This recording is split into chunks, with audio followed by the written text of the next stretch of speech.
ധാത്രിക ഭാഗം 6. ഓടുപാകിയ കുഞ്ഞു വീടിൻ്റെ തിണ്ണയിൽ വഴിയരികിലേക്ക് കണ്ണുനട്ട് ആവലാതിയോടെ ഇരിക്കുകയായിരുന്നു മായ. ഇടുകിട ആദിയോടെ ക്ലോക്കിലേക്ക് നോക്കി. സെറ്റും മുണ്ടുകൊടുത്ത് നെറ്റിയിൽ ഭസ്മക്കുറിയുമായി ഒരു പാവം നാട്ടിൻ പുറത്തുകാരിയാണ് മായ. ഈശ്വര, മണി 8 കഴിഞ്ഞല്ലോ. ഈ പെണ്ണിനെ എങ്ങനെ തനിച്ച് വരിക? അവൾ ആവലാതിയോടെ ഓർത്തു. അപ്പോഴാണ് ഒരു ബൈക്കിൻ്റെ ശബ്ദം കേട്ടത്. മായ വേഗം മുറ്റത്തേക്ക് ഇറങ്ങി വന്നു. അഥർവ അവൾക്ക് മുന്നിൽ ബൈക്ക് നിർത്തി. മീനു അല്പം പരിഭ്രമത്തോടെ വണ്ടിയിൽ നിന്ന് ഇറങ്ങി. എന്താ മോളെ ഇത്രയും വൈകിയത്? ഞാൻ ആകെ പേടിച്ചു പോയി. നീ തനിച്ച് ഈ രാത്രി എങ്ങനെയാണ് വരികയെന്ന് ഓർത്ത് മായ ആവലാതിയോടെ പറഞ്ഞു. മായ ചെന്നിട്ട് പേടിക്കുന്നത് ഞാനുള്ളപ്പോൾ ഇവൾ തനിച്ചാകുമെന്ന പേടി വേണ്ടേ വേണ്ട. അത് കേട്ട് മീനു ഞെട്ടലോടെ അവനെ നോക്കി. അതെനിക്കറിയാം അപ്പോ, പക്ഷേ എന്നാലും ഒരു പേടിയാണ്. പ്രായമായ പെണ്ണല്ലേ. അല്ല, മോളുടെ സാഹസികതയെക്കുറിച്ചൊക്കെ പത്രത്തിൽ കണ്ടു കേട്ടോ. നന്നായി മോനെ, പക്ഷെ സൂക്ഷിക്കണം. ആളുകൾ ഓരോന്ന് പറയുമ്പോൾ പേടിയാവുകയാണ്. അവൻ ചിരിച്ചു. ഞാനൊരു രാഷ്ട്രസേവകനാണ് ചേച്ചി. ഇതൊക്കെ എൻ്റെ ഡ്യൂട്ടിയാണ്. ഞാനതേ ചെയ്യുന്നുള്ളൂ. ഇനി ഇതിൻ്റെ പേരിൽ ആരെങ്കിലും എന്നെ എന്തെങ്കിലും ചെയ്യുകയാണെങ്കിൽ എനിക്ക് സന്തോഷമുള്ളൂ. രാജ്യത്തിന് വേണ്ടി സ്വന്തം ജീവൻ വെടിയുന്നത് അഭിമാനമാണ് ചേച്ചി, അവൻ പറഞ്ഞു. മീനുവിൻ്റെ ഉള്ളം ഒന്ന് പൊള്ളി. അപചങ്കടം പറയാതിരിക്കുക അപ്പോ. ഞങ്ങളുടെ അപ്പമോൻ ആരും ഒന്നും ചെയ്യില്ല. കൃഷ്ണപുരത്തെ കാണാനുള്ളപ്പോൾ എന്തിനു പേടി? മായ പറഞ്ഞു. അല്ല, മായജിക്കിപ്പോൾ എങ്ങനെയുണ്ട്? സുഖമില്ലെന്ന് പറഞ്ഞു. ചെറിയൊരു പനിയാണ്, ശ്വാസം മുട്ടലും. തീരെ വയ്യാത്തോണ്ടാണ് ഇവളെ വിട്ടത്. നാളെ മുതൽ ഞാൻ തന്നെ വന്നോളാം പണിക്ക്. അവനൊന്ന് പകച്ചു. അത് വേണ്ട, ചേച്ചിയുടെ അസുഖം നല്ലോണം മാറിയിട്ട് വന്നാൽ മതി. എനിക്ക് കുഴപ്പമൊന്നുമില്ല മോനെ, ചുമ്മാ പറയുന്ന അപ്പോട്ടാ. രാത്രി ആകുമ്പോൾ കാണാം. ഏതെങ്കിലും സ്പെഷ്യലിസ്റ്റിനെ കാണിക്കാമെന്ന് പറഞ്ഞാൽ കേൾക്കണ്ടേ? മീന് പരാതി പറഞ്ഞു. ടൗണിൽ എനിക്ക് പരിചയമുള്ള ഒരു ഡോക്ടറുണ്ട്, നമുക്ക് അയാളെ കാണിക്കാം. നാളെ തന്നെ പോയേക്കാം. അതൊന്നും വേണ്ട. അത് ചേച്ചിയല്ല തീരുമാനിക്കേണ്ടത്, ഞാനാ. ഈ വരവ് തന്നെ ചില കാര്യങ്ങൾ നടത്താൻ തീരുമാനിച്ച് തന്നെ വന്നതാണ് ഞാൻ. അപ്പോൾ പറഞ്ഞത് കേട്ട് അവൻ മനസ്സിലാകാതെ അവനെ നോക്കി. നോക്കണ്ട, ടോണി മാഷ് ഇപ്പോഴും കല്യാണം കഴിക്കാതെ നടക്കുകയല്ലേ. നിങ്ങൾ ക്ലോസ് ചെയ്ത ആ ചാപ്റ്റർ ഒന്ന് ഓപ്പൺ ചെയ്യാനാണ് ഞാൻ ആലോചിക്കുന്നത്. അവൻ ഞെട്ടി. അപ്പോൾ അവൻ വിളിക്കണ്ട. മാളിക്ക് വീട്ടിലേക്ക് മരുമകളായി ഒരു ഹിന്ദു പെണ്ണ് പോയി എന്ന് വെച്ച് ആകാശം ഇടിഞ്ഞു വീഴാനൊന്നും പോകുന്നില്ല. ടോണി ചായനെ തൻ്റെ ഉണ്ടോയെന്ന് ചോദിക്കട്ടെ. ഉണ്ടിയിൽ ഈ വരവിൽ ഞാനത് നടത്തും, നോക്കിക്കോ. മായയുടെ കണ്ണ് നിറഞ്ഞു. വേണ്ട കുഞ്ഞെ, എനിക്ക് എൻ്റെ കാര്യം മാത്രം നോക്കിയാൽ പോരല്ലോ. ഇവളൂടെ ഇല്ലേ? ഇവളുടെ കാര്യം ഓർത്ത് ചേച്ചി വിഷമിക്കണ്ട. അതൊക്കെ നടക്കേണ്ട സമയത്ത് നടന്നോളും. അത് ചേച്ചിയുടെ കാര്യം, അത് നടക്കട്ടെ. മായ കണ്ണു തുറച്ചു. നോക്കണ്ട, ടോണി മാഷിൻ്റെ കാര്യം തന്നെയാണ് ഞാൻ ഉദ്ദേശിച്ചത്. മായ ഒന്ന് ഞെട്ടി. എനിക്ക് മനസ്സിലാക്കാൻ കഴിയുന്നുണ്ട് ചേച്ചി നിങ്ങളുടെ സ്നേഹത്തിൻ്റെ ആഴം. പരസ്പരം സ്നേഹിച്ചിട്ടുണ്ടെങ്കിൽ ഒന്നിച്ച് ജീവിക്കണം, അല്ലാതെ മറ്റുള്ളവർക്ക് വേണ്ടി ഇങ്ങനെ ഇഷ്ടങ്ങൾ മാറ്റിവെച്ച് ജീവിതം തകർത്ത് കാലം കഴിക്കേണ്ടതില്ല. വേണ്ട മോനെ, അതൊന്നും വേണ്ട. എല്ലാം ഞാൻ അവസാനിപ്പിച്ചതാ, മറന്നതാ. ഇനിയും അവനൊന്ന് ചിരിച്ചു. ഒരു വാക്കുകൊണ്ട് മറന്നു കളയാൻ കഴിയുന്നതാണോ ടോണി മാഷിനെ? അത്രയ്ക്കും ഉണ്ടായിരുന്നുള്ളൂ ചേച്ചിക്ക് മാഷിനോടുള്ള ഇഷ്ടം? മായ ഞെട്ടലോടെ മുഖമുയർത്തി അവനെ നോക്കി. എനിക്കറിയാം ചേച്ചി, മരിച്ചാലും ഈ മനസ്സിൽ നിന്നും മാഷിൻ്റെ മനസ്സിൽ നിന്ന് ചേച്ചി പോവില്ല.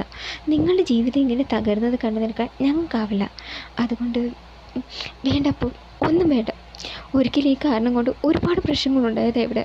അതിൻ്റെ പേരില ഞങ്ങൾക്ക് ഞങ്ങളുടെ അമ്മയെ നഷ്ടമായത്. നാട്ടുകാരെല്ലാം അറപ്പോടെ നോക്കിയിരുന്ന കാലത്ത് പട്ടിണി മാറ്റാൻ ഇച്ചിരി ചോറ് തന്നത് മോൻ്റെ അമ്മയാണ്. മേലെടുത്ത് തറവാടിൻ്റെ വാതിൽ ഞങ്ങൾക്ക് മുന്നിൽ കൊട്ടിയടയ്ക്കാത്തത് കൊണ്ടാണ് ഞങ്ങളിപ്പോഴും ജീവനോടെ ഇരിക്കുന്നത്. ഇല്ലേ, പണ്ടേ ഞങ്ങളെല്ലാം അവസാനിപ്പിച്ചേനെ. മായ ഒന്നേങ്ങി. അത് കണ്ട് മീനുവിൻ്റെ കണ്ണുകൾ നിറഞ്ഞു. അഥർവൊന്നും വല്ലാതായി. മായ കണ്ണു തുറച്ചവനെ നോക്കി. കഴിഞ്ഞതെല്ലാം ഒരു പഴങ്കഥ പോലെ എല്ലാവരും മറന്നിരിക്കുക. ഇനിയും അത് ഓർമ്മിപ്പിക്കേണ്ട. എല്ലാം കുഴിച്ചു മൂടിയതാ. ഇനിയും വയ്യ ഒന്നിനും. അതുകൊണ്ട് അത് വിട്ടേക്ക്. അതും പറഞ്ഞ് കരഞ്ഞുകൊണ്ട് മായ അകത്തേക്കൂടി. ചേച്ചി എന്ന് മീനു വിളിച്ചു. പക്ഷേ അവൾ നിന്നില്ല. മീനു, നീ കരയാതെ. ചേച്ചിയുടെ കാര്യോർത്ത് എനിക്ക് വിഷമമുണ്ട് ഒരുപാട്. ടോണി മാഷിനെ ചേച്ചിക്ക് ഇപ്പോഴും ജീവന, പക്ഷെ പേടിയുണ്ട് അതൊന്നും പുറത്ത് കാണിക്കാത്തത്. മീനു വിഷമത്തോടെ പറഞ്ഞു. അതൊക്കെ എന്തോ ആലോചിച്ചുകൊണ്ട് തല പൊളിക്കുക. നീ വിഷമിക്കണ്ട, എല്ലാറ്റിനും ഒരു പരിഹാരം ഉണ്ടാക്കാം. നീ ചെല്ല്. അവൻ ബൈക്ക് സ്റ്റാർട്ട് ചെയ്തു. അവൻ പോകുന്നത് നോക്കി മീനു അവിടെ തന്നെ നിന്നു. പിന്നെ തിരിഞ്ഞു നടന്നു. മുറിയിലെത്തിയത് മായ കട്ടിലിലിരുന്ന് പൊട്ടിക്കരഞ്ഞു. കട്ടിലിനടിയിൽ ഒളിപ്പിച്ചു വെച്ച ഒരു പഴയ ഫോട്ടോ അവൾ എടുത്തു. ചിരിച്ചുകൊണ്ട് നിൽക്കുന്ന ഒരു ചെറുപ്പക്കാരൻ്റെ ഫോട്ടോ. എന്താ മാഷി ഇങ്ങനെയൊക്കെ? ഒന്നും വേണ്ടെന്ന് പറഞ്ഞതല്ലേ? എന്നിട്ടും അപ്പോൾ പറഞ്ഞ നേരാ. മരണം എന്നെക്കൊണ്ട് പോയാലും ഈ മായയുടെ മനസ്സിൽ നിന്ന് ഈ ടോണി മാഷ് ഒരിക്കലും പോവില്ല. പക്ഷേ വീണ്ടും വേദനിപ്പിക്കാനായി മാഷിൻ്റെ മുന്നിലേക്ക് ഞാൻ വരില്ല. ഇനിയും വയ്യ ഒരു കലാപം കൂടി കാണാൻ. പറയുന്നത് കള്ളമാണ്, കള്ളം പറയുന്നത് തെറ്റാണ്. പക്ഷേ എൻ്റെ മീനുവിന് വേണ്ടി, നമ്മൾ സ്നേഹിക്കുന്ന മറ്റുള്ളവർക്ക് വേണ്ടി ഈ കള്ളം തന്നെ ആവർത്തിച്ച് പറഞ്ഞേ പറ്റൂ. എനിക്ക് ഇഷ്ടമല്ലെന്ന് 100 ആവർത്തി പറയുമ്പോഴും മനസ്സുകൊണ്ട് 1000 ആവർത്തി പറയുന്നുണ്ട് ഇഷ്ടമാണെന്ന്. ഒരുപാട് എന്നും ഈ നെഞ്ചിൽ ഒരേ ഒരാളെ സ്ഥാനം നേടിയിട്ടുള്ളൂ. അതെൻ്റെ മാഷ. എന്നോട് പൊറുക്ക് മാഷേ. അതും പറഞ്ഞ് പൊട്ടിക്കരഞ്ഞുകൊണ്ട് അവൾ ആ ഫോട്ടോ നെഞ്ചോട് ചേർത്തു. വാതിക്കൽ നിന്ന് മീനു ഇതെല്ലാം നോക്കി നിന്ന് അവളുടെ നെഞ്ചും പിടഞ്ഞു. അപ്പോഴും പറഞ്ഞതുപോലെ ഇതിനെന്തെങ്കിലും ഒരു അവസാനം കാണണം, അവൾ മനസ്സിലുറപ്പിച്ചു. മൂളിപ്പാട്ടും പാടിക്കൊണ്ട് അഥർ വണ്ടി നിർത്തി. ചാവിയും കയ്യിലിട്ട് കറക്കിക്കൊണ്ട് അഥർ അകത്തേക്ക് വന്നു. അവിടെ ഹാൾമുറിയിൽ എല്ലാവരും ഇരിപ്പുണ്ടായിരുന്നു. അവനെ കണ്ടതും എല്ലാവരും സംസാരം അവസാനിപ്പിച്ച് അവനെ നോക്കി. എന്താ എല്ലാവരും കൂടി ഒരു ചർച്ച? അവൻ പുഞ്ചിരിച്ചുകൊണ്ട് ചോദിച്ചു. നീ ഇത് എവിടെ പോയതാ? പ്രഭാകരൻ ഗൗരവത്തോട് ചോദിച്ചു. ഞാൻ മീനുവിനെ വീട്ടിൽ കൊണ്ടുവിടാൻ പോയതാ, അവൻ കൂസലില്ലാതെ പറഞ്ഞു. എല്ലാവരും രൂക്ഷമായി പ്രഭാകരനെയും പാർവതിയും നോക്കി. നിനക്ക് നാണമില്ല അപ്പോൾ? കണ്ട ബാല്യക്കാരികളൊക്കെ ബൈക്കിന് പിന്നിൽ കയറ്റി കൊണ്ടുപോകാൻ. ആ സമയത്ത് ആണുങ്ങളില്ലാത്ത വീട്ടിലേക്ക് കയറി ചെന്ന നാട്ടുകാരെന്താ പറയുക? ഉച്ച ചോദിച്ചു. അമ്മായി, മീൻ ഇവിടുത്തെ ബാല്യക്കാരിയല്ല, പിന്നെ അവൾ ഇവിടുത്തെ കിട്ടിലമ്മയാണോടാ? ലത ചോദിച്ചു. അമ്മായിയുടെ വീട്ടിലെ ജോലികളെല്ലാം ചെയ്യുന്ന അമ്മായിയല്ലേ? അതേ ജോലി തന്നെയാണ് അവൾ ഇവിടെയും ചെയ്യുന്നത്. അവൾ ബാലക്കാരിയാണെങ്കിൽ അമ്മായിയും ബാലക്കാരി തന്നെയല്ലേ? അത് കേട്ടതും ലതയ്ക്ക് ദേഷ്യം വന്നു. കേട്ടില്ലായിരുന്നേ അവൻ ചോദിച്ചത്? പാർവതി മകനെ നോക്കി. അവൻ പക്ഷെ ഒരു കൂസലുമില്ലാതെ നിന്നു. ഇതെല്ലാം കണ്ടും കേട്ടും അലക്സ് അവിടേക്ക് വന്നു. അപ്പോൾ ആ പെണ്ണിന് വേണ്ടിയിട്ടല്ലേ നീ അവന്തികയെ അപമാനിച്ചത്? അതിൻ്റെ പേര് ഇതേ അവൻ രാത്രി തന്നെ പോയി. വീട്ടിൽ കയറി വന്ന അതിഥികളോട് ഇങ്ങനെയാണോ പെരുമാറേണ്ടത്? ശിവരാമൻ ചോദിച്ചു. ഞാനെന്താ അഭിമാനിച്ചെന്നാ നിങ്ങളീ പറയുന്നത്? തെറ്റ് ചെയ്തവരോട് മാപ്പ് ചോദിക്കാൻ പറഞ്ഞു, അത് തെറ്റാണ്. ഒരു വേലക്കാരി. അമ്മായി പ്ലീസ്, അതറിൻ്റെ ശബ്ദമായിരുന്നു. ഞാൻ ആ വിശേഷണം വേണ്ടെന്ന് ഞാൻ പറഞ്ഞു. എനിക്ക് മുന്നിൽ അങ്ങനെ യാതൊരു തരത്തിലുള്ള വിവേചനവുമില്ല. പണക്കാരനോ പാവപ്പെട്ടവനോ മേലാളനോ അടിയാളനോ അതൊന്നും എൻ്റെ വിഷയമല്ല. എന്നെ സംബന്ധിച്ച് എല്ലാവരും ഒന്നാ. ഭാരതം എന്ന മാതൃഭൂമിയുടെ മക്കൾ. പിന്നെ മീനുവിനോട് ചെയ്തത് മിത്രയോടാ ചെയ്തതെങ്കിലും ഞാൻ ഇങ്ങനെ പെരുമാറും. അതാണ് അതർവ്. അത്രയും പറഞ്ഞ ശേഷം അവൻ നടന്നു. മിത്ര ചിരിച്ചുകൊണ്ട് അവനെ നോക്കി. ഇവൻ പുലി തന്നെ, അലക്സ് പറഞ്ഞു. പിന്നെ അവന് പിന്നാലെ നടന്നു. പ്രഭാകരൻ വല്ലായ്മയോടെ കൈ തിരുമ്മി. കേട്ടില്ലായ അവൻ പറഞ്ഞത്? ഇപ്പം എന്തായി? ഞാൻ പറഞ്ഞില്ലേ അവനും ആ പെണ്ണ് തമ്പിൽ എന്നുകൊണ്ടെന്ന്? ശങ്കുണ്ണി പറഞ്ഞു. അതേ അളിയ, അങ്ങനെ എന്തെങ്കിലും ഉണ്ടെങ്കിൽ മുളയിലെ നുള്ളിക്കളയണം. പടുമരമായി വളർന്ന അടിയോടെ വെട്ടിക്കളയാൻ പാടായിരിക്കും. ശിവരാമൻ പറഞ്ഞു. അത് ഇരുവരുടെയും കണ്ണുകളിൽ തീയാളി. അത് കണ്ട് പാർവതി ഭയന്നു. ശിവ, വേണ്ടാത്തതൊന്നും പറയാൻ നിൽക്കണ്ട. അവൻ്റെ സ്വഭാവം നിനക്കറിയാത്തതൊന്നുമല്ലല്ലോ. മാത്രമല്ല മീനു പണ്ട് അവൻ്റെ ജീവൻ രക്ഷിച്ചതാ. അവൻ ആ കുട്ടിയുടെ സ്നേഹവും വാത്സല്യവും മാത്രമേ ഉള്ളൂ. മിത്രയെപ്പോലെ അവൻ അവളെയും കണ്ടിട്ടുള്ളൂ. അതുമാത്രമല്ല ഇവിടുത്തെ ഉപ്പും ചോറും നിന്ന് വളർന്നവളാ മീനു. അവൾ ഒരിക്കലും നന്ദികേട് കാണിക്കില്ല. പാർവതി പറഞ്ഞു. എന്നാലും ചേച്ചി, ഉഷ എന്തോ പറയാമെന്നതും പാർവതി പറഞ്ഞു. ഒന്നും പറയണ്ട, ഈ വിഷയം ഇവിടെ അവസാനിപ്പിക്കണം. സമയം ഒരുപാടായില്ലേ, എല്ലാവരും അത്തായം കഴിച്ച് കിടക്കാൻ നോക്ക്. അതും പറഞ്ഞ് പാർവതി എഴുന്നേറ്റ് നടന്നു. മറ്റുള്ളവരും പതിയെ കളം വിട്ടു. പ്രഭാകരൻ അവിടെ തന്നെ ഇരുന്നു. അവർ പറഞ്ഞതിന് കാര്യമില്ലാതില്ല. തറവാടിന് പേരുദേശം കേൾപ്പിച്ചാൽ വെച്ചേക്കില്ല, തീർത്തു കളയും. അയാൾ കോപത്തോടെ കൈ ചുരുട്ടി. ബാൽക്കണിയിൽ എന്തോ ആലോചിച്ചുകൊണ്ട് ആകാശത്തേക്ക് നോക്കിയിരിക്കുകയായിരുന്നു അഥർ. ഹലോ സാർ, എന്താ നക്ഷത്രമാണോ? ചോദ്യം കേട്ട് അവൻ തിരിഞ്ഞു നോക്കി. അലക്സ് അവൻ്റെ അരികിൽ വന്നിരുന്നു. ഓ, നീയായിരുന്നു? അഥർ ചോദിച്ചു. പിന്നെ വേറെ ആരാന്ന് കരുതി? ഒന്ന് പോടാ. അലക്സ് അവനെ ആകെ കൂടി ഒന്ന് നോക്കി. ഞാൻ വിചാരിച്ചതുപോലെ അല്ലല്ലോടാ. നിനക്കുള്ള ഇത്രയും നല്ലൊരു കാമകനുണ്ടെന്ന് ഞാൻ അറിഞ്ഞില്ല.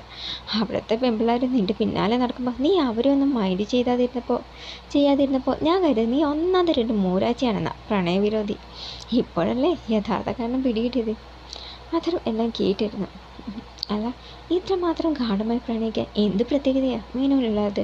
നിൻ്റെ പഠിപ്പിനോ സൗന്ദര്യത്തിനോ ഫാമിലി സ്റ്റാറ്റസിനോ പറ്റിയ ആളല്ല അവൾ. എന്നിട്ടും നീ എന്തിനാ അവളെ ഇത്രയ്ക്ക് സ്നേഹിക്കുന്നത്? സിമ്പതി കൊണ്ടാണോ അതോ മറ്റെന്തെങ്കിലും കാരണം കൊണ്ടാണോ? അഥർ ഒന്ന് നിശ്ചയിച്ചു. അലക്സ്, നീ പറഞ്ഞ ശരിയാ. പുറമേ നോക്കുന്നവൾക്ക് അവൾ എന്നെക്കാളും ഒരുപാട് താഴെയാണ്. പക്ഷെ അവളുടെ ഉള്ളിൽ തുടിക്കുന്ന ഒരു ഹൃദയമുണ്ട്. ഞാൻ അതിനെ സ്നേഹിച്ചത്. ആ ഹൃദയം തുടിക്കുന്നത് എനിക്ക് വേണ്ടിയാണ്. അവളുടെ ഓരോ നിശ്വാസത്തിലും അടങ്ങിയിരിക്കുന്നത് ഞാനാ. അവളുടെ പ്രാണനിൽ അലിഞ്ഞു ചേർന്നവനെ ഞാൻ. പിരിയെന്ന് പലപ്പോഴും അവൾ പറഞ്ഞിട്ടുണ്ട്, ആരെയും വേദനിപ്പിക്കാതിരിക്കാൻ. പക്ഷെ അത് പറയുമ്പോഴും അവളുടെ ഉള്ളിൽ പൊള്ളുന്നത് എനിക്കറിയാം. ഞാൻ പിരിഞ്ഞ പിന്നെ അവൾ ഈ ഭൂമിയിലുണ്ടാവില്ലെന്ന് എനിക്ക് നന്നായി അറിയാം. അവളെപ്പോലെ എന്നെ സ്നേഹിക്കാൻ ഈ ലോകത്ത് ആർക്കും കഴിയില്ല. ആർക്കും ആവില്ലടാ. അത് പറഞ്ഞപ്പോൾ അവൻ്റെ സ്വരം ഇടറി. ആയിക്കോട്ടെ. അല്ല, അവൻ നിന്റെ ജീവൻ രക്ഷിച്ചെന്ന് അമ്മ പറയുന്നുണ്ട്. അതെന്താ സംഗതി, കേൾക്കട്ടെ?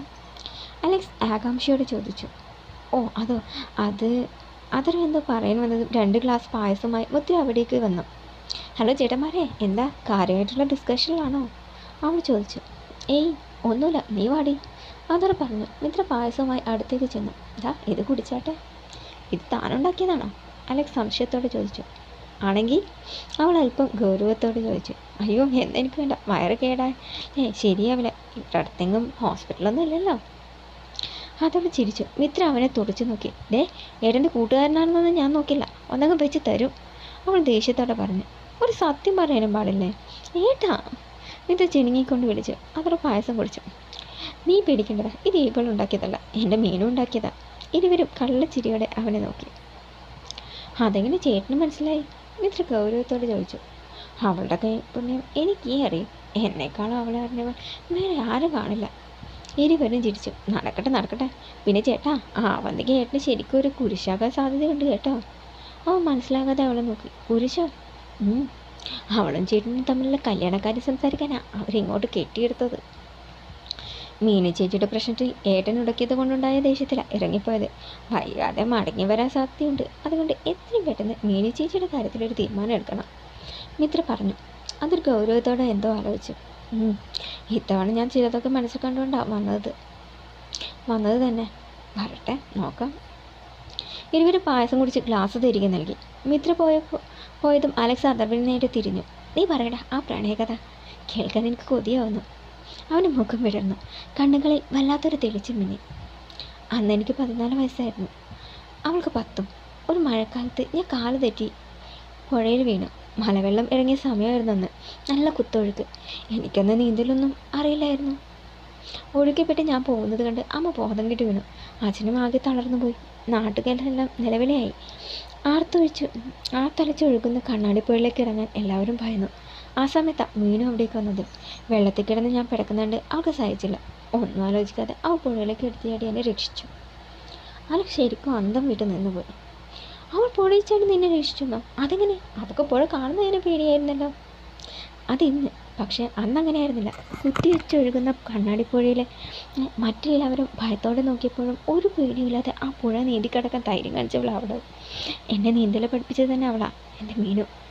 പിന്നെന്താ ഇപ്പോൾ ഒരു പേടി? അവൻ്റെ മുഖത്ത് ചിരി മാഞ്ഞു. കുറച്ച് വർഷങ്ങൾക്ക് മുമ്പ് വരെ കടത്തായിരുന്നു ഇവിടെ. 4-5 വർഷം മുമ്പ് അവൾ +2 പഠിക്കുന്ന സമയത്ത് ഒരു സംഭവം ഉണ്ടായി. അവൾക്ക് പനി വന്നു. പിറ്റേന്ന് അവൾക്ക് പബ്ലിക് എക്സാം ആയിരുന്നു. ഡോക്ടറെ കാണിക്കാൻ വേണ്ടി സന്ധ്യയ്ക്ക് അവളുടെ അച്ഛൻ അവളെയും കൂടി പുറപ്പെട്ടു. അന്ന് നല്ല മഴയുണ്ടായിരുന്നു.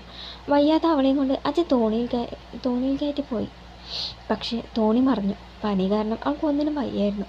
ഒരു വിധത്തിൽ അവളെ രക്ഷപ്പെട്ടു. പക്ഷേ സ്വന്തം അച്ഛൻ ആഴിയിലേക്ക് മുങ്ങിത്താഴുന്നത് അവൾക്ക് നോക്കി നിൽക്കേണ്ടി വന്നു. അതവൾക്കൊരു ഷോക്കായിരുന്നു. 3 ദിവസമാണ് ബോധമില്ലാതെ ICUയിൽ കിടന്നത്. ബോധം തെളിഞ്ഞപ്പോൾ ആദ്യം ചോദിച്ചത് അച്ഛനെയാണ്. അച്ഛൻ മരിച്ചതറിഞ്ഞ് അവൾ തനിക്ക് അച്ഛനെ രക്ഷിക്കാനായില്ലല്ലോ എന്ന് പറഞ്ഞ് ഒരുപാട് കരഞ്ഞു. അന്ന് മുതലാണ് അവളിങ്ങനെ. അതർ ഒരു മാത്രം നിർത്തി.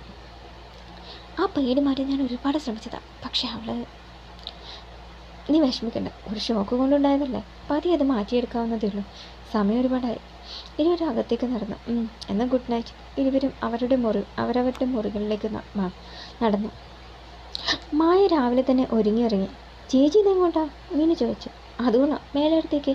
ഇനി മുതൽ ഞാൻ തന്നെ പോയിക്കളാം, നീ ഇവിടുത്തെ കാര്യങ്ങളൊക്കെ നോക്കിയാൽ മതി. മീനു ഒന്ന് പകച്ചു. ഈശ്വര, അപ്പോൾ അപ്പൂരിനെ എങ്ങനെയൊന്ന് കാണുന്നത്? മായ ഇറങ്ങാൻ തുടങ്ങിയത് അവൾ മുന്നിൽ ചെന്ന്. ചേച്ചി അതെ, പനി മാറിയതല്ലേ ഉള്ളൂ. ഇന്ന് ഒരു ദിവസം കൂടി റെസ്റ്റ് എടുത്തിട്ട് നാളെ മുതൽ പോയാൽ പോരെ? ഇന്ന് ഞാൻ പോയിക്കോളാം. മീനു അവളെ ഒരു നോട്ടം നോക്കി. അതുകണ്ട് അവൾ നിന്ന് പരുങ്ങി.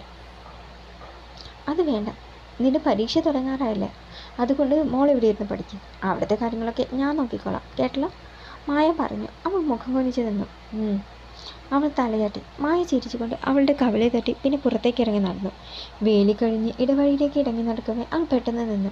വേലിക്കരികിൽ തന്നെയും പ്രതീക്ഷിച്ച് നിൽക്കുന്ന തോണിയെ കണ്ടതും സർവ്വനാടിയും തളർന്നതുപോലെ തോന്നി അവൾക്ക്. തിരിഞ്ഞോടിയാലോ എന്ന് പോലും തോന്നിപ്പോയി. പക്ഷേ കാലുകൾക്ക് ചലിക്കാൻ പോലും ആവുന്നില്ല. അവളെ കണ്ടതും അവനൊന്ന് പുഞ്ചിരിക്കാൻ ശ്രമിച്ചു. പക്ഷേ കണ്ണുകളിൽ ആ പഴയ തെളിച്ചമില്ല. ശരീരവും ആകെ ക്ഷീണിച്ചിരിക്കുന്നു. ചുറുചുറുക്കും ചിരിയുമില്ലാതെ ഒരു പേക്കോലം പോലെ ടോണിമാഷെ കണ്ടപ്പോൾ മായയുടെ നെഞ്ചി പിടിച്ചു. രണ്ടും കൽപ്പിച്ച് മുഖം കുണിച്ച് അവൾ പതിയെ നടന്നു. അവൻ്റെ അരികിലെത്തിയും അവൾക്ക് ശ്വാസം നിലക്കുന്നത് പോലെ തോന്നി. മായ, അവന് വിളിക്കേറ്റ് അവൻ നിന്നു.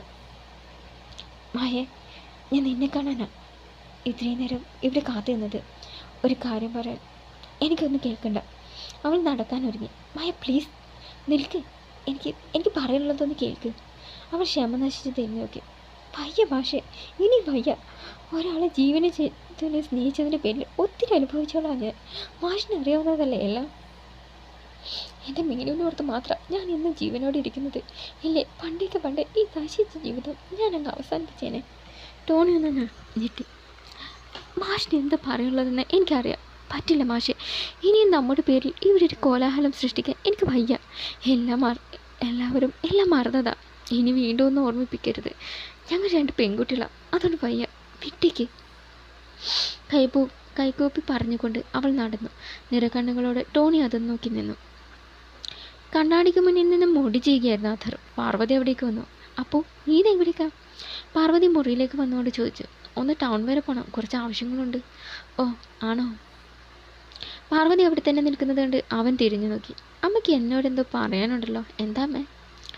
അത് മോനെ, ആനന്ദേട്ടൻ പോയതിൽ അച്ഛന് നല്ല വിഷമമുണ്ട്. അവൻ മടിച്ചു പറഞ്ഞുകൊണ്ട് മകനെ നോക്കി. അവൻ്റെ മുഖത്ത് ഗൗരവം നടന്നു. തെറ്റവകന്തയുടെ ഭാഗത്ത് തന്നെയാണ്, പക്ഷേ അത് ക്ഷമിക്കാവുന്നതല്ലേ ഉള്ളൂ. അവൾ മീനുവിനെ തല്ലിയില്ലല്ലോ. അവനൊന്നും മിണ്ടാതെ നിന്നു. അപ്പോൾ ആനന്ദേട്ടൻ അച്ഛൻ്റെ ഒറ്റ ചങ്ങാതിയല്ലേ? അവരുടെ സൗഹൃദം അത്രയ്ക്ക് ദൃഢമാണ്. നീ പറഞ്ഞത് അവന്തികയ്ക്ക് വല്ലാത്തൊരു അപമാനമായി തോന്നി. അതാ അപ്പോൾ തന്നെ പോകണമെന്ന് പറഞ്ഞ് അവൾ വാശി പിടിച്ചത്. അവർക്ക് മകളുടെ പക്ഷത്തല്ലേ നിൽക്കാൻ പറ്റൂ. ഞാനിപ്പോൾ എന്ത് വേണം അമ്മ പറയുന്നത്? അവരെ ചെന്ന് കണ്ട് കാല് പിടിച്ച് മാപ്പ് പറയണം? അതൊന്നും വേണ്ട, നീയൊന്ന് സംസാരിച്ചാൽ മതി. അവനൊന്ന് നിശ്വസിച്ചു. അമ്മ വന്നേ. പാർവതിയും വിളിച്ച് അവൻ നടന്നു. ഉമ്മറത്ത് ചാരുകസേരയിൽ വിഷമത്തോടെ ഇരിക്കുകയായിരുന്നു പ്രഭാകരൻ. അഥർവ അയാളുടെ മുന്നിൽ ചെന്ന് നിന്നു. അച്ഛാ. മകൻ്റെ വിളിക്കിട്ട് അയാൾ മുഖമുയർത്തി നോക്കി. അച്ഛൻ എന്നോട് ദേഷ്യമുണ്ടോ? എന്തിന്? ഞാൻ കാരണമല്ലേ ആനന്ദഗിൽ രാത്രി ഇവിടുന്ന് ഇറങ്ങിപ്പോയത്. സോറി അച്ഛാ, അവന്തികയുടെ അഹങ്കാരം കണ്ടപ്പോൾ സഹിച്ചില്ല, അതുകൊണ്ടാണ് ഞാൻ അങ്ങനെയൊക്കെ പറഞ്ഞത്. അച്ഛന് വിഷമമായെങ്കിൽ സോറി, അവൻ കുറ്റബോധത്തോടെ പറഞ്ഞു. പ്രഭാകരൻ എഴുന്നേറ്റ് മകൻ്റെ തോളിൽ കൈവച്ചു. അപ്പോൾ നിന്നെ എനിക്ക് നന്നായിട്ടറിയാം. ഒരു കാര്യമില്ലാതെ നീ ഒരിടത്തും അനാവശ്യമായി പ്രതികരിക്കില്ലെന്ന് എനിക്കറിയാം. പക്ഷേ രാത്രി ആനന്ദ കുടുംബവും ഇറങ്ങിപ്പോയപ്പോൾ അതൊരു അപമാനമായി തോന്നി എനിക്ക് അത്രയ്ക്ക് പ്രിയപ്പെട്ട കൂട്ടുകാരനാണ് അവൻ. പ്രഭാകരൻ വിഷമത്തോടെ പറഞ്ഞു. ഈ സമയം മുറ്റത്തൊരു കാറ് വന്നു നിന്നു. കാറിൽ നിന്നും ആനന്ദും ഷോണിമയും അവന്തികയും ഇറങ്ങി. അവരെ കണ്ടെത്തും പാർവതിയും പ്രഭാകരനും സന്തോഷത്തോടെ പരസ്പരം നോക്കി. പ്രഭാകര, എന്നോട് നീ ക്ഷമിക്കണം. ഇന്നലെ ഇവളുടെ പിടിവാശി കാരണം രാത്രി ഞങ്ങൾ പോയി. തെറ്റ് ശരിക്കും ഇവളുടെ ഭാഗത്താണ്. കാര്യം ശരിക്കും മനസ്സിലാക്കാതെ ഞാനും എടുത്തു ചാടി. നീ ക്ഷമിക്കേ, ആനന്ദ് പറഞ്ഞു. എന്താണ് ഇതൊക്കെ? അതിഥിയായി വന്ന് നിങ്ങളെ വിഷമിച്ചത് എൻ്റെ മോനല്ലേ? അവന് വേണ്ടി ഞാൻ മാപ്പ് ചോദിക്കുന്നു. താൻ അതൊന്നും പറയണ്ടടോ. ഇന്നലെ രാത്രി അത് ഞങ്ങളെ കാണാൻ ഹോട്ടലിൽ വന്നിരുന്നു. കാര്യങ്ങളൊക്കെ പറഞ്ഞു ക്ഷമയും ചോദിച്ചു. അതാ രാവിലെ തന്നെ ഇവിടേക്ക് പോകുന്നത്. പ്രഭാകരനും പാർവതിയും അമ്പരപ്പോടെ അവനെ നോക്കി. ഈ സമയം അലക്സ് അവിടേക്ക് വന്നു. അഥർ, തെറ്റ് എൻ്റെ മോളുടെ ഭാഗത്ത് തന്നെ. ആ സെർവൻറ്റിനോട് അവളങ്ങനെ പെരുമാറാൻ പാടില്ലായിരുന്നു. ഒന്നല്ലേ ഉള്ളൂ, അതുകൊണ്ട് അല്പം കൊഞ്ചിച്ചു. അതിൻ്റെ കുഴപ്പമാണ്. ക്ഷമിക്കണം. അങ്കിൾ, ക്ഷമയൊന്നും പറയേണ്ട ആവശ്യമില്ല. പിന്നെ പെൺകുട്ടികൾക്ക് അവരുടെ ഇഷ്ടം പോലെ പ്രവർത്തിക്കാം, അവരുടെ വീട്ടിൽ മാത്രം. മറ്റൊരു വീട്ടിൽ കയറി ചെന്നാൽ അതേ രീതിയിൽ പെരുമാറരുത്. ഞങ്ങൾക്കത് മനസ്സിലാക്കാനും ക്ഷമിക്കാനും പറ്റും. പക്ഷേ നാളെ ഒരു വീട്ടിൽ മരുമകളായി കയറി ചെല്ലേണ്ടവളാ. അവിടെ ഇതുപോലെ പെരുമാറാൻ ശരിയായെന്ന് വരില്ല. എനിവേ, ഞാൻ നിന്നെ വേദനിപ്പിച്ചിട്ടെങ്കിൽ സോറി അവന്തിക, അതൊരു പറഞ്ഞു. അവന്തിക ഒന്നും മിണ്ടാതെ മുഖം കുനിച്ച് നിന്നു. അമ്മേ, ഞങ്ങളൊന്ന് പുറത്തു പോകുക, വരാൻ ലേറ്റാവും. അതൊരു പാർവതിയോട് പറഞ്ഞു. ഊണിനുണ്ടാവില്ലേ മോനെ? ഇല്ലമ്മേ, ഞങ്ങൾ വരാൻ രാത്രിയാകും. ഞങ്ങളുടെ കൂടെ വർക്ക് ചെയ്യുന്ന ഒരാളുടെ അമ്മ സീരിയസ് ആയി ഹോസ്പിറ്റലാണ്. അവരൊന്ന് കാണാം. പിന്നെ 2-3 പേരെയും കാണാനുണ്ട്. ശരി. അത്രയും അലക്സും കാറിൽ കയറി. നിങ്ങൾ അകത്തേക്ക് വരൂ. പാർവതിയും ഷോണിമയും അവന്തികയും അകത്തേക്ക് നടന്നു. ആനന്ദും പ്രഭാകരനും അവിടെ തന്നെ ഇരുന്ന് വർത്തമാനം പറയാൻ തുടങ്ങി. മേശമേൽ വെച്ച ഗ്ലാസ്സിൽ മദ്യമൊഴിച്ച് ശങ്കരനുണ്ണി പ്രഭാകരനും ശിവരാമനും ആനന്ദിന് കൊടുത്തു. എന്തായാലും അപ്പോൾ വന്ന് നിങ്ങളെ വിളിച്ചല്ലോ, എനിക്ക് സന്തോഷമായി, ശിവരാമൻ പറഞ്ഞു. പക്ഷേ പ്രഭാകരൻ്റെ മുഖത്ത് ഒരു വിഷാദം തെളിഞ്ഞു. എന്തുപറ്റി പ്രഭാകര, മുഖത്തൊരു വിഷാദം? ആനന്ദ് ചോദിച്ചു. ഒന്നുമില്ല. അയാൾ ഒഴിഞ്ഞു മാറി. ആനന്ദ് ചോദിച്ചു. ഒന്നുമില്ല. അയാൾ ഒഴിഞ്ഞു മാറി. അല്ല, എന്തുകൊണ്ട്? എനിക്കറിയാം. അഥർവനോട് വന്ന് മാപ്പ് പറഞ്ഞത് നിനക്ക് വിഷമമുണ്ടല്ലേ? പ്രഭാകരൻ അമ്പരപ്പോടെ അയാളെ നോക്കി. നോക്കണ്ട, സ്വന്തം മക്കം ആരുടെയും മുന്നിൽ മാപ്പ് പറയുന്നത് തോൽക്കുന്നത് ഒരു മാതാപിതാക്കൾക്ക് സഹിക്കില്ല, ആനന്ദ് പറഞ്ഞു. കാര്യം അത് തന്നെയാണ്. അവൻ ആരുടെ മുന്നിൽ തല ഉണിക്കുന്നത് എനിക്ക് സഹിക്കില്ല. അന്യനോടാണ് മാപ്പ് പറഞ്ഞതെങ്കിൽ വിഷമിച്ച പോരെ? സ്വന്തം അമ്മായിയപ്പനോട് മാപ്പ് പറയുന്നതിൽ അല്ല വിഷയമൊന്നും ഉണ്ടാവില്ലല്ലോ. ശിവരാമൻ്റെ ചോദ്യം കേട്ട് പ്രഭാകരൻ അമ്പരപ്പോടെ അവരെ നോക്കി. നോക്കണ്ട, നമുക്ക് അതൊന്ന് ആലോചിച്ചാലോ അളിയാ? പ്രഭാകരൻ എല്ലാവരെയും നോക്കി. അയാളുടെ മുഖത്തൊരു ചിരി വിടർന്നു. എനിക്ക് സമ്മതം, പക്ഷേ അപ്പുവിൻ്റെ അഭിപ്രായം അറിയണമല്ലോ, പ്രഭാകരൻ പറഞ്ഞു. അവനോട് എന്ത് ചോദിക്കാനാ? അവന്തിക്ക് ഇഷ്ടമാകാതിരിക്കുക, അതല്ലേ ഇന്നലെ രാത്രി ഹോട്ടൽ അന്വേഷിച്ചെന്ന് അവരോട് മാപ്പ് പറഞ്ഞത്. ശങ്കരനോട് അഭിപ്രായപ്പെട്ടു. ആയിരിക്കാം, എന്നാലും അവനോട് ചോദിക്കണ്ടേ? ഇന്നത്തെ കാലത്തെ കുട്ടികളല്ലേ, പ്രഭാകരൻ അഭിപ്രായപ്പെട്ടു. എന്തോന്ന് ചോദിക്കാൻ അളിയാ? അളിയൻ്റെയും ചേച്ചിയുടെയും ഇഷ്ടം അവൻ്റെയും ഇഷ്ടം. അളിയൻ്റെ മനസ്സ് അവനെ നന്നായിട്ട് അറിയാം. അതാ അവൻ രാത്രി തന്നെ ഇവരെ ചെന്ന് കണ്ട് മാപ്പ് പറഞ്ഞത്. അളിയനൊരു കാര്യം പറഞ്ഞ് അവന് സന്തോഷമാവുകയുള്ളൂ, ശിവരാമൻ പറഞ്ഞു. എന്നാലും പ്രഭാകരൻ ആലോചിച്ചു. ഓരെന്നാലും ഇല്ല അളിയ, കൈ അങ്ങോട്ട് കൊടുത്തേ. ശങ്കരൻ പ്രഭാകരൻ്റെ കൈ പിടിച്ച് ആനന്ദിൻ്റെ കയ്യിൽ കൊടുത്തു. ഇരുവരും ചിരിച്ചു. അപ്പോൾ നമ്മളതങ്ങ് ഉറപ്പിക്കുന്നു. ഓക്കെ, ഏതായാലും അപ്പോൾ വരട്ടെ, അവനോടും കൂടി ചോദിക്കാം നമുക്ക്, ശങ്കരൻ പറഞ്ഞു. എല്ലാവരും ചിരിച്ചു. അലക്സും അഥർവും എല്ലാവരെയും കണ്ട് തിരികെ എത്തുമ്പോഴേക്കും നേരം രാത്രിയായിരുന്നു. അഥർവായിരുന്നു ഡ്രൈവ് ചെയ്തിരുന്നത്. ഓരോ തമാശകൾ പറഞ്ഞ് ഇരുവരും ചിരിച്ചു കളിച്ചു വരികയായിരുന്നു. പാലത്തിന് മുകളിലെത്തിയതും വണ്ടി പെട്ടെന്ന് നിന്നു. അലക്സും അഥർവും പരസ്പരം നോക്കി. ഇതെന്തു പറ്റി? വാ ഇറങ്ങി നോക്കാം. ഇരുവരും ഇറങ്ങി. അഥർവ് ബോണറ്റ് പൊക്കി നോക്കി. ചേടാ, ഈ പാലത്തിന് എന്തെങ്കിലും കുഴപ്പമുണ്ടോ? അന്ന് ഇതിനു മുകളിൽ എത്തിയപ്പോഴല്ലേ വണ്ടി നിന്നത്? അഥർവ് ചിരിച്ചു. ഒന്ന് പോടാ, രാവിലെ മുതലേ ഒരേ ഡ്രൈവറായിരുന്നില്ലേ, അതോ ഞാൻ നോക്കട്ടെ. അതും പറഞ്ഞ് അഥർ വണ്ടി ശരിയാക്കാൻ തുടങ്ങി. അലക്സ് പാലത്തിൻ്റെ ഓരത്തേക്ക് ചെന്ന് ചുറ്റും നോക്കി. അപ്പോഴാണ് അവനൊരു കാഴ്ച കണ്ടത്. ഒരാൾ പാറക്കെട്ടിന് മുകളിൽ കയറി പുഴയിലേക്ക് നോക്കി നിൽക്കുന്നു. അത് കണ്ട് അലക്സിന് എന്തോ പന്തിയേട് തോന്നി. അയാൾ വല്ലാതെ കിതയ്ക്കുന്നുണ്ടായിരുന്നു. അതാ, ഒന്നെങ്കിൽ വന്നേ, അലക്സ് പരിഭ്രമത്തോടെ വിളിച്ചു. അഥർ ബോണറ്റ് അടച്ച് അലക്സിൻ്റെ അരികിലേക്ക് ചെന്നു. എന്താടാ? അത് നോക്കിയേ. അലക്സ് ജോണ്ടിയിടത്തേക്ക് നോക്കിയതും അവൻ ഞെട്ടിത്തരിച്ച് നിന്നു പോയി. തുടരും.